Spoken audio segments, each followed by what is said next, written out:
Indian ക്യാപ്റ്റൻസിയുടെ വ്യക്തികൾക്കതീതമായ Sachin തൊട്ട് അല്ലെങ്കിൽ സച്ചിൻ, ഗാംഗുലി, അസറുദ്ദീൻ, ധോണി ഇങ്ങനെ 3-4 പേരെ എടുത്താൽ ഈ 4 പേരുടെ ഇടയിലൂടെ എല്ലാവർക്കും പൊതുവായി പ്രദർശിപ്പിക്കാൻ സാധിച്ച അന്താരാഷ്ട്ര തലത്തിലുള്ള ഏതെങ്കിലും ഗുണമേന്മകൾ ഇന്ത്യൻ ക്യാപ്റ്റൻസിയിൽ ഉണ്ടായിട്ടുണ്ട്?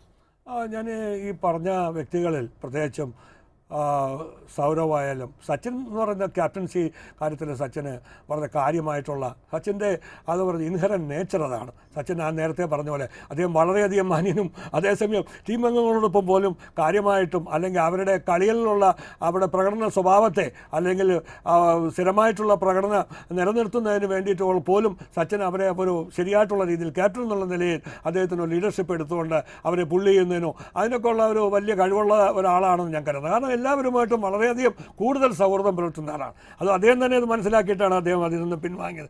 പിന്നെ ഇതിൽ ഏറ്റവും കൂടുതൽ എനിക്ക് കൂടുതൽ തോന്നിയിട്ടുള്ളത് ഗാംഗുലിയാണ്. ഗാംഗുലി നേരത്തെ പറഞ്ഞ പോലെ ടീമിനകത്ത് അദ്ദേഹം ഒരു ടീം സ്പിരിറ്റ് എന്നുള്ള നിലയിൽ അദ്ദേഹം എല്ലാവരുടെ ഇടയിലും വളരെയധികം ഇൻറ്ററാക്ട് ചെയ്യുന്ന ഒരു ക്യാപ്റ്റനായിരുന്നു. വളരെയധികം അതിൻ്റെ ചില സ്വാധീനം പല കളിക്കാർക്ക് ഗുണവുമായിട്ടുണ്ട്. ചില കളിക്കാർക്ക് അദ്ദേഹം വളരെയധികം അവർക്ക് സെലക്ഷൻ കമ്മിറ്റി പോലും ചില കളിക്കാർക്ക് വേണ്ടി അദ്ദേഹം വളരെ വീറോടെ വാദിച്ച് അവർക്ക് സ്ഥാനം നിലനിർത്തുന്നതിന് വേണ്ടി ശ്രമിച്ചിട്ടുള്ളൊരു ക്യാപ്റ്റൻ കൂടിയാണ്. അത് ക്യാപ്റ്റന് ആ കളിക്കാരോട് നടത്തുന്ന ഒരു വികാരവായ്പല്ല. കളിക്കാരിൽ നിന്നും ആ ക്യാപ്റ്റൻ പ്രതീക്ഷിക്കുകയും കളിച്ച് ആ കളിക്കാർക്ക് നൽകുന്ന ഒരു എന്തോ പറഞ്ഞുള്ള ഒരു തിരിച്ചുള്ള മ്യൂച്വൽ കോൺഫിഡൻസ് ആണ്. അപ്പോൾ അതുകൊണ്ട് കളിക്കാർ 100% ആ ക്യാപ്റ്റൻ നൽകാൻ എപ്പോഴും തയ്യാറായിരിക്കും. ക്യാപ്റ്റൻ ടീമിൻ്റെ അംഗങ്ങളെ എപ്പോഴും പ്രൊട്ടക്റ്റ് ചെയ്യുന്ന ഒരാളായിരിക്കണം ലീഡർ എന്നുള്ള നിലയിൽ. കളിക്കളത്തിൽ പാളിച്ചകൾ ഉണ്ടാവാം, ചിലപ്പോൾ സ്വാഭാവികമായിരിക്കാം അല്ലെങ്കിൽ അസ്വാഭാവികം എന്തായിക്കോട്ടെ. പക്ഷെ ഒരു ക്യാപ്റ്റൻ എന്നുള്ള നിലയിൽ എല്ലാ കളിക്കാരെയും നിരീക്ഷിക്കുകയും അതുപോലെ എല്ലാ കളിക്കാരുടെയും ഏറ്റവും extract the best out of his players, ടീമിലെ ബെസ്റ്റ് കളിക്കാരുടെ ഏറ്റവും നല്ല അവരുടെ കഴിവിൻ്റെ ഏറ്റവും നല്ല അംശങ്ങൾ പുറത്തു കൊണ്ടുവരുന്നതിന് വേണ്ട വിധത്തിൽ പ്രവർത്തിക്കുന്ന ആളാണ് യഥാർത്ഥ ക്യാപ്റ്റൻ. ആ നിലയ്ക്ക് നോക്കുമ്പോൾ സൗരവ് ഗാംഗുലി ഒരു മികച്ച ക്യാപ്റ്റൻ എന്ന് പറഞ്ഞില്ലെങ്കിലും ഇവർ ഈ പറഞ്ഞ മറ്റുള്ള ക്യാപ്റ്റന്മാരെ അപേക്ഷിച്ച് നോക്കിയാലും അസറുദ്ദീനെ സംബന്ധിച്ചുള്ള അസറുദ്ദീനും കുറച്ചൊരു ഇൻട്രോവേർട്ട് ക്യാപ്റ്റനാണ്. ഈ ഈസ് എ ഗുഡ് പ്ലെയർ, അത് നല്ലൊരു ഫീൽഡറാണ്, ബാറ്റ്സ്മാനാണ് ഒക്കെയാണ്. എങ്കിലും അദ്ദേഹവും ഒരു മികച്ച ക്യാപ്റ്റനായിട്ട് എനിക്ക് തോന്നിയിട്ടില്ല. പിന്നെയുള്ള Rahul Dravid is A gentleman captain. അത് എപ്പോഴും ടീമിനോട് അത് വളരെ 100. പിന്നെ എനിക്ക് ഒരു കുറച്ച് ഇൻ്റലിജൻറ്റ് ക്യാപ്റ്റൻ എന്ന് എപ്പോഴും എനിക്ക് തോന്നിയിട്ടുള്ളത് അദ്ദേഹത്തിന് അനിൽ കുംബ്ലെ. അദ്ദേഹം കുറച്ച് കാലമാണ് വളരെ ഇൻ്റലിജൻ്റ് ആയിട്ടുള്ള ഒരു പ്ലെയറാണ്, കളിക്കാരനാണ്. അദ്ദേഹം വളരെ കാര്യങ്ങളും മറ്റുള്ള ടീമുകളുടെ അവരുടെ കുറ്റവും കുറവുകളും എല്ലാം മനസ്സിലാക്കിയിട്ട് അദ്ദേഹത്തിന് വേണ്ട രീതിയിൽ ടീമിൻ്റെ സ്ട്രാറ്റജി മെയിൻറ്റെയിൻ ചെയ്യാനൊക്കെ കഴിവുള്ള ഒരു കളിക്കാരനാണ് കുംബ്ലെ. അദ്ദേഹം ക്യാപ്റ്റനായിരുന്നിട്ടുള്ള കുറച്ച് കാലം അങ്ങനെ അപ്പോൾ അങ്ങനെ ഒരു ഇൻ്റലിജൻസ് ക്യാപ്റ്റൻ എന്നുള്ള നിലയിൽ അപ്ലൈ ചെയ്യാനായിട്ട് അങ്ങനെ കഴിവുള്ള ഒരു വലിയ ഒരു രീതിയിലുള്ള ഒരു ക്യാപ്റ്റൻസി ഇവരാരും തന്നെ എനിക്ക് തോന്നിയിട്ടില്ല ശരിക്കും പറഞ്ഞാൽ. പിന്നെ അല്പമെങ്കിലും ഒരു ടീമിൽ എല്ലാവരെയും കൂർത്തിണക്കി കൊണ്ടുപോകുന്ന ആ രീതിയിൽ കുറച്ചെങ്കിലും വിജയിച്ചിട്ടുള്ള ഒരു ക്യാപ്റ്റൻ എന്ന് പറയാനെങ്കിൽ ധോണി തന്നെയാണ്, സംശയമില്ല. ശ്രീശാന്തിൻ്റെ കരിയറിൻ്റെ സൂത്രധാരൻ തീർച്ചയായും ശ്രീ SK ആണ്.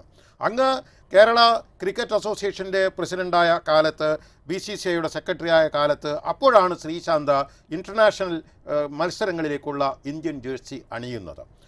ശ്രീശാന്തിനെ പോലെയുള്ള ഒരു ചെറുപ്പക്കാരൻ്റെ ഇനിയങ്ങോട്ടുള്ള മുന്നേറ്റത്തെക്കുറിച്ച് എങ്ങനെയാണ് SK നിരീക്ഷിക്കുന്നത്?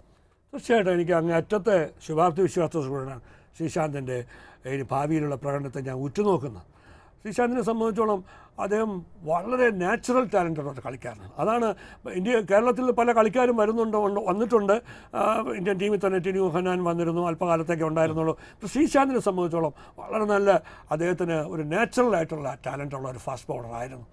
പക്ഷേ അദ്ദേഹത്തിന് നമ്മൾ അവസരങ്ങൾ ധാരാളം കിട്ടുകയും അതിൽ അദ്ദേഹം മിക്ക അവസരങ്ങളിലും 2 വേൾഡ് കപ്പ് ടീമിലും തന്നെ അദ്ദേഹം അംഗമായിരുന്നു. 2020 വേൾഡ് കപ്പ് ടീം ജയിച്ചപ്പോൾ അദ്ദേഹം അംഗമായിരുന്നു. ഏറ്റവും ഒടുവിൽ ഏകദിന വേൾഡ് കപ്പിലും അത് 2001 അംഗമായിരുന്നു. അദ്ദേഹം ഒരു ഭാഗ്യതാരകമെന്ന് വേണമെങ്കിൽ പറയാം. 2 വേൾഡ് കപ്പിൽ ഒരു കേരള താരം ഉണ്ടാകുമെന്ന് വെച്ചാൽ. പക്ഷേ എങ്കിൽ പോലും പരിക്കുകൾ അത് എത്രത്തോളം അദ്ദേഹം നിയന്ത്രിക്കുകയും പരിക്കുകളിൽ നിന്ന് മോചിതമാവാനായിട്ടുള്ള ഒരു കഠിനമായ ഒരു ശ്രമം, പരിക്കുകൾ ഉണ്ടായാൽ അത് ചികിത്സിച്ച് വേദിപ്പിക്കുന്നത് വേറൊരു കാര്യം, പരിക്കുകൾ ഉണ്ടാവാതിരിക്കാൻ ശ്രമിക്കുന്നത് വേറൊരു കാര്യം. പക്ഷേ ഇതാണ് ഏറ്റവും വലിയ ഫാസ്റ്റ് ബോളർമാർ സ്വീകരിക്കേണ്ട ഏറ്റവും വലിയ അവരുടെ ഒരു വേദവാക്യമായിട്ട് ശ്രമിക്കുക. പരിക്കുകൾ ഉണ്ടാവാതിരിക്കാൻ അങ്ങേയറ്റം ശ്രമിക്കുക. ഫാസ്റ്റ് ബോളർമാർക്കുള്ള ഏറ്റവും വലിയ ശ്രദ്ധിക്കേണ്ട ഒരു കാര്യം. പക്ഷേ പലപ്പോഴും ശ്രീശാന്തിന് അത്തരത്തിൽ കഴിവ് അദ്ദേഹത്തിന് ഉണ്ടായിട്ടുണ്ടോ എന്ന് എനിക്ക് സംശയമാണ്. പലപ്പോഴും തുടർച്ചയായിട്ട് അദ്ദേഹം പിടിയിൽ നിന്നും പരിക്കുകളുടെ പിടിയിൽ നിന്നും അദ്ദേഹത്തിന് മോചിതമാകാൻ കഴിഞ്ഞിട്ടില്ലാത്തതുകൊണ്ടാണ് അദ്ദേഹം വളരെ നാൾ മാറിയാണ്. പിന്നെ പരിക്കുകൾ ഉണ്ടായാൽ തക്ക സമയത്ത് അത് ചികിത്സിച്ച് അത് റീഹാബിലിറ്റേഷൻ പുനരധിവാസം നടത്തി വീണ്ടും വരുന്നതിന് വേണ്ടിയിട്ടുള്ള കാലതാമസം അതും ഒരു കളിക്കാരെ സംബന്ധിച്ചോളം വളരെയധികം നിർണായകമാണ്. കാരണം ഈ കാലഘട്ടത്തിൽ പല പുതിയ കളിക്കാർ കടന്നു വരും. അവർ വളരെ കോമ്പറ്റീറ്റീവാണ്. അവരുടെ പ്രകടനങ്ങളും വളരെ മികച്ചതായി കഴിഞ്ഞാൽ മാറി നിൽക്കുന്ന കളിക്കാർക്ക് തിരിച്ചും അതേ രംഗത്തേക്ക് കടന്നു വരുന്നതിന് വളരെയധികം വിലങ്ങുതടികൾ അവിടെ ഉണ്ടാവാം. അതൊക്കെ ക്രിക്കറ്റിൽ സ്വാഭാവികമാണ്. ഇതൊക്കെ നമുക്ക് മനസ്സിലാക്കാവുന്ന കാര്യമാണ്. എന്തൊക്കെ ആയാലും ശ്രീശാന്ത് എന്ന് പറഞ്ഞാൽ തീർച്ചയായിട്ടും ഈസ് എ ഗ്രേറ്റ് ട്രയർ. വളരെ അങ്ങേറ്റം പരിശ്രമിക്കുന്ന ഒരു കളിക്കാരനാണ്.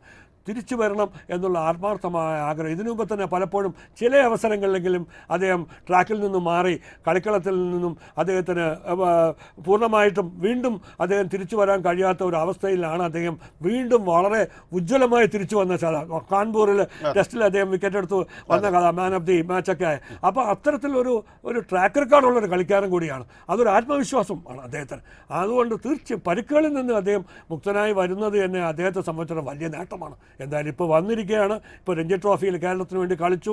വിക്കറ്റുകൾ വലുതായിട്ട് നേടിയില്ലെങ്കിൽ തന്നെയും അദ്ദേഹത്തിൻ്റെ പ്രകടനം വളരെ മികച്ചതാണെന്നാണ് റിപ്പോർട്ടുകളുള്ളത്. അദ്ദേഹത്തെ സംബന്ധിച്ചോളം ഇത് വലിയ പ്രാക്ടീസ് എന്നുള്ള കാര്യമല്ല, അദ്ദേഹത്തിൻ്റെ അനുഭവം ജ്ഞാനം അദ്ദേഹം ശരിയായ രീതിയിൽ വിനിയോഗിക്കുകയും അത് കളിക്കളത്തിൽ ഉപയോഗിക്കുകയും ചെയ്താൽ അത് പ്രായോഗികമാക്കാൻ കൂടെ കഴിയാൽ അദ്ദേഹം വീണ്ടും ഇന്ത്യൻ ടീമിൽ തിരിച്ചു വരും എന്നുള്ളൊരു യാതൊരു സംശയം. തീർച്ചയായിട്ടും ലെൻമോനെ നല്ല കാര്യങ്ങൾ ആണ്. ആദ്യം സാമ്പത്തികമായി ഇന്ത്യൻ ക്രിക്കറ്റ് ബോർഡിന് അത് ഗോൾഡ് മൈനാണ് സമ്മാനിച്ചത് അദ്ദേഹം. ഇന്ത്യൻ ക്രിക്കറ്റ് ബോർഡ് പലരും ഇന്ന് ലളിത് മോദിയെ തള്ളി പറയുന്നുണ്ട്.